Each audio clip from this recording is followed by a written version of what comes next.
दिल्ली में सांस लेना हुआ मुहाल। कई इलाकों में एयर क्वालिटी इंडेक्स 500 के करीब पहुंचा। अक्षरधाम इलाके में AQI 493, दर्ज इलाके में धुंध की मोटी परत छाई। दिल्ली के द्वारका सेक्टर 14 में खतरनाक स्तर पर प्रदूषण। AQI 469 दर्ज। आसमान में छाई स्मॉग की मोटी परत, विजिबिलिटी हुई कम। आनंद विहार इलाके में 500 के करीब पहुंचा एयर क्वालिटी इंडेक्स। सांस लेना हुआ दोपहर, परेशानी बढ़ी। दिल्ली के IGI एयरपोर्ट पर भी छाया घना कोहरा, विजिबिलिटी केवल 500 मीटर। एयरलाइंस ने यात्रियों के लिए अलर्ट जारी किया। प्रदूषण की वजह से चीफ जस्टिस ऑफ इंडिया के वकीलों और वादियों को सलाह, कोर्ट में आने के बजाय घर पर रहकर वीडियो कॉन्फ्रेंसिंग के जरिए केस की पैरवी करें। गौतम बुद्ध नगर के सभी स्कूलों में प्री नर्सरी से लेकर कक्षा 5 तक की क्लासेस पूरी तरह से ऑनलाइन चलेंगी। कक्षा 6 से 9वीं और 11वीं की पढ़ाई हाइब्रिड मोड में होगी। यूपी के कौशाम्बी में घने कोहरे के चलते सड़क हादसा, ट्रैक्टर और बाइक में भिड़ंत। हादसे में 3 लोगों की मौत, एक की हालत गंभीर। हापुड़ में घने कोहरे के चलते सड़क हादसा, विजिबिलिटी कम होने के करीब 6 गाड़ियां आपस में टकराई। हादसे में कुछ लोग घायल। यूपी के आगरा में ठंड और कोहरे का डबल अटैक। शहर के कई हिस्सों में छाया घना कोहरा, सुबह सुबह धुंध में छिपा ताजमहल। पश्चिम बंगाल के मेदिनीपुर में ठंड के साथ छाया घना कोहरा। कोलकाता मुंबई नेशनल हाईवे पर विजिबिलिटी हुई बेहद कम। आज से 3 देशों की 4 दिन की यात्रा पर पीएम मोदी जॉर्डन, इथियोपिया और ओमान की यात्रा करेंगे। यात्रा के पहले चरण में जॉर्डन जाएंगे प्रधानमंत्री। जॉर्डन के राष्ट्रशासक अब्दुल्ला द्वितीय बिन अल हुसैन के निमंत्रण पर हो रही है यात्रा।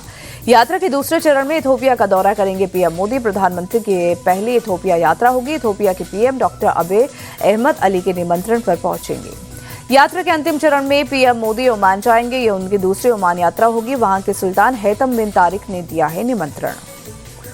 बीजेपी की नई नेशनल वर्किंग प्रेसिडेंट नितिन नवीन पटना स्थित महावीर मंदिर पहुंचे। पूजा अर्चना और दर्शन कर आशीर्वाद लिया। बीजेपी के प्रदेश अध्यक्ष भी रहे मौजूद। बीजेपी के राष्ट्रीय कार्यकारी अध्यक्ष बनाए जाने पर नितिन नवीन ने कहा, ये पार्टी कार्यकर्ताओं की कड़ी मेहनत का नतीजा है। पार्टी की उम्मीदों पर खरा उतरने की कोशिश करूंगा।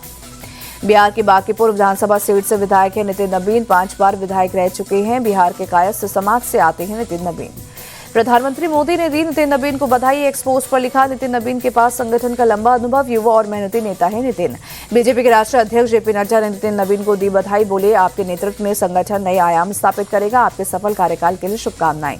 केंद्रीय गृह मंत्री अमित शाह ने बिहार के मंत्री नितिन नवीन को बीजेपी का राष्ट्रीय कार्यकारी अध्यक्ष नियुक्त होने पर बधाई दी। कहा, नितिन नवीन ने संगठन के हर काम को पूरी निष्ठा से किया।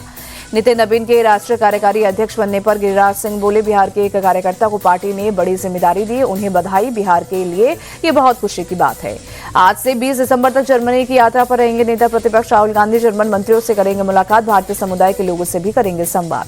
दिल्ली के रामलीला मैदान में कांग्रेस की वोट चोर गद्दी छोड़ रैली। कांग्रेस सांसद राहुल गांधी ने बीजेपी पर कसा तंज। बोले, हम सच के साथ खड़े होकर मोदी, शाह और RSS की सरकार को सत्ता से हटाएंगे। राहुल गांधी का गंभीर आरोप। बोले, सत्ता का गलत इस्तेमाल कर रही है बीजेपी। वो वोट चोरी करते हैं और चुनाव के वक्त वोटर्स को 10,000 रुपए देते हैं। रामलीला मैदान की रैली से प्रियंका गांधी ने भी सरकार पर उठाए सवाल। कहा, SIR पर बहस से घबराकर मोदी सरकार ने वंदे मातरम पर बहस की। कांग्रेस अध्यक्ष खड़गे ने महाराष्ट्र और हरियाणा को वोट चोरी की सरकार बताया। कहा, बीजेपी वोट चोरी कर सत्ता में आई। कांग्रेस सांसद गौरव गोगोई ने कहा, हमने अपनी रैली में वोट का महत्व समझाया। ये वोट सिर्फ सत्ता पाने का जरिया नहीं बल्कि हमारे लोगों की आवाज है। कांग्रेस नेता सचिन पायलट ने कहा, SIR को लेकर चुनाव आयोग ने जो रवैया अपनाया है वो बहुत दुर्भाग्यपूर्ण है। कांग्रेस नेता हरीश रावत का बीजेपी पर आरोप। घुसपैठियों के नाम पर बीजेपी ने सत्ता में घुसपैठ करने का काम किया। बीजेपी सांसद सुधांशु त्रिवेदी का बयान, कांग्रेस अब मुस्लिम लीग माओवादी एजेंडे पर चल रही, अपने मंच से राजग फैलाने का काम कर रही है। बीजेपी नेता शहजाद पूनावाला ने कांग्रेस की रैली पर कसा तंज। बोले, ये रैली वोट चोरी की नहीं, सीनाजोरी और धमकी देने के लिए रैली है। SIR को लेकर कांग्रेस की रैली पर बीजेपी के महासचिव तरुण चुग बोले, ये लोग लोकतंत्र को कमजोर करने की कोशिश में राहुल गांधी को जनता पहले ही नकार चुकी है। कांग्रेस की रैली को लेकर संबित पात्रा बोले, कांग्रेस घुसपैठियों को बचाने की कोशिश कर रही है। SIR को लेकर झूठी कहानी गढ़ रही है कांग्रेस की रैली में मोदी के खिलाफ हुई नारेबाजी को लेकर गिरिराज सिंह बोले, कांग्रेस हताशा में डूबी, अब गाली गलौज पर उतर आई। पहले भी उनके रैली में ऐसे नारे लग चुके हैं। सीएम नीतीश ने पटना पुलिस को दी बड़ी सौगात। 700 क्षमता वाले पुलिस कांस्टेबल बैरक ब्लॉक का किया उद्घाटन। वंदे मातरम को लेकर सपा विधायक अबू आसमी बोले, मुसलमान अल्लाह के अलावा किसी के आगे सिर नहीं झुका सकता। सरकार किसी के साथ जबरदस्ती नहीं कर सकती। कांग्रेस नेता दिग्विजय सिंह के छोटे भाई लक्ष्मण सिंह की 2 टूक, वंदे मातरम नहीं गाने वाले देश छोड़कर चले जाएं। राजस्थान सीएम भजनलाल शर्मा का जन्मदिन आज। जयपुर के मोती डुंगरी गणेश मंदिर पहुंचे, पूजा अर्चना कर आशीर्वाद लिया। समस्तीपुर में पंचायत के दौरान 2 गुटों में झड़प, जमकर हुई मारपीट। दोनों पक्षों ने एक दूसरे पर कुर्सियां फेंकी। मारपीट के दौरान 2 लोग घायल, घटना सीसीटीवी में कैद। पुराने विवाद को सुलझाने के लिए चल रही थी पंचायत। प्रयागराज में शराब के नशे में शख्स ने पुलिस से की मारपीट। सोशल मीडिया पर वीडियो वायरल। झगड़े को सुलझाने के लिए पहुंचा था पुलिसकर्मी। देहरादून में कटापत्थर में उफनती नदी के बीच फंसे 5 लोग। एसडीआरएफ ने चलाया सफल रेस्क्यू ऑपरेशन। पिकनिक स्पॉट के पास नदी का जलस्तर अचानक बढ़ने से फंसे थे सभी लोग किनारे पहुंचाए जाने के बाद एसडीआरएफ का जताया आभार।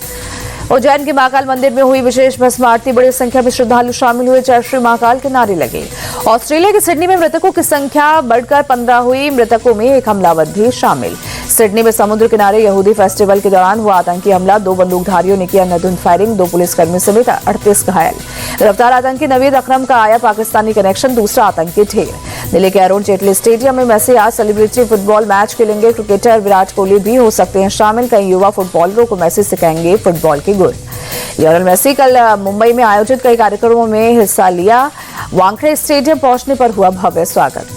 मेसी ने वानखेड़े स्टेडियम में दर्शकों का खूब मनोरंजन किया। फुटबॉल मैच खेला। दर्शक दीर्घा में भी फुटबॉल किक की।